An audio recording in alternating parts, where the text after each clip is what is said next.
The Emperor's New Clothes. Once upon a time, there was an emperor. He had a big round belly, bushy eyebrows, and a very long mustache. But he was very vain. All he thought about was himself. "I am so wonderful," he would say. "Look at my wonderful eyebrows. Look at my excellent mustache. I look marvelous." The emperor loved to wear fancy clothes. He had 400 fancy shirts, 300 pairs of fancy pants, and 1,000 pairs of fancy socks. The emperor also loved to say fancy words like empirical, cantankerous, discombobulate. He didn't know what the fancy words meant, but he liked to say them anyway. He liked to sound intelligent. "I am so intelligent," he said. "I am a genius."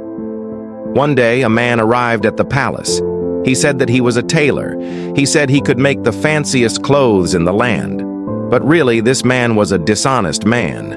He earned his money by fooling rich people. The tailor brought the emperor 10 suitcases. "Your most majestic and intelligent majesty," he said, "everybody knows that you are the most intelligent man in the world, and I have created some amazing new clothes. These clothes are only for intelligent people. In fact, stupid people cannot even see these clothes." The emperor clapped his hands. "Amazing! With these clothes, I can know who is smart and who is stupid. I will never be bothered by idiots again. Let me try these clothes." The tailor undressed the emperor until he stood only in his underpants. He unpacked his tape measure. He measured the emperor's arms, legs, shoulders, and all around his big, round belly. The tailor reached inside one of the suitcases. No, this one is too big. No, this one is too small. Ah, this one is perfect." He pretended to lift a shirt out of the suitcase. "What do you think?" said the tailor. The emperor gasped. He could not see anything. "Isn't it wonderful?" said the tailor. "And remember, only intelligent people will be able to see it." The tailor reached into his suitcase again. "Look at these pants. Aren't they beautiful? And they are completely invisible to idiots. And look at this jacket. See the colors? A complete nincompoop will see absolutely nothing." Oh, yes. Very nice," stammered the emperor. But he was confused. Why couldn't he see the clothes? "Surely it's not possible that I am an idiot," he thought. A complete moron would not know fancy words like vestibule, crepuscular, flibberty-gibbet. But the emperor said nothing. The tailor pretended to dress the emperor in the invisible shirt, pants, jacket, and shoes. The emperor stood in front of the mirror. He wanted to see the clothes, but all he saw was his big round belly and his underpants. "I'm not sure that it's really my style," said the emperor. "But let me get a second opinion." The emperor called 3 of his most intelligent friends into the room. "Friends, what do you think of these new clothes? Only intelligent people can see these clothes.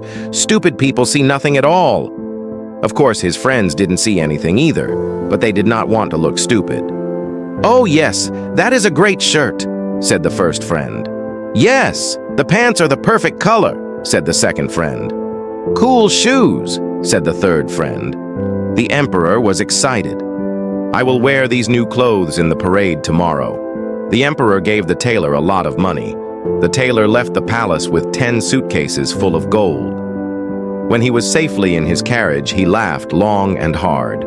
What a doofus. That night, the emperor did not sleep. He stayed up late, reading the biggest, heaviest books in his library. "I just need a few more fancy words. Then I'll be able to see my clothes," he thought. In the morning, 2 servants came to the emperor's room to dress him for the parade. Of course, they couldn't see any clothes either, but they said nothing. They did not want to look stupid. They pretended to dress the emperor in invisible pants, invisible shirt, invisible jacket, and an invisible hat. The emperor looked at himself in the mirror. He stared and he squinted. He turned his head left and right, and wait! There it was. Out of the corner of his eye, he thought he saw a slight shimmering fabric, a checkered pattern, a tiny bit of color. He could see the clothes. In reality, There were no clothes. But we often see what we want to see. The emperor was happy that he could finally see the clothes. "Let's join the parade!" he shouted. Everybody from the town was at the parade. All the intelligent people were there, all the scientists, all the writers, all the teachers, and all the children. The emperor stood in his open carriage and waved to the crowd. But as the emperor's carriage drove down the street, the crowd fell silent. The music stopped. Everybody stared at the emperor.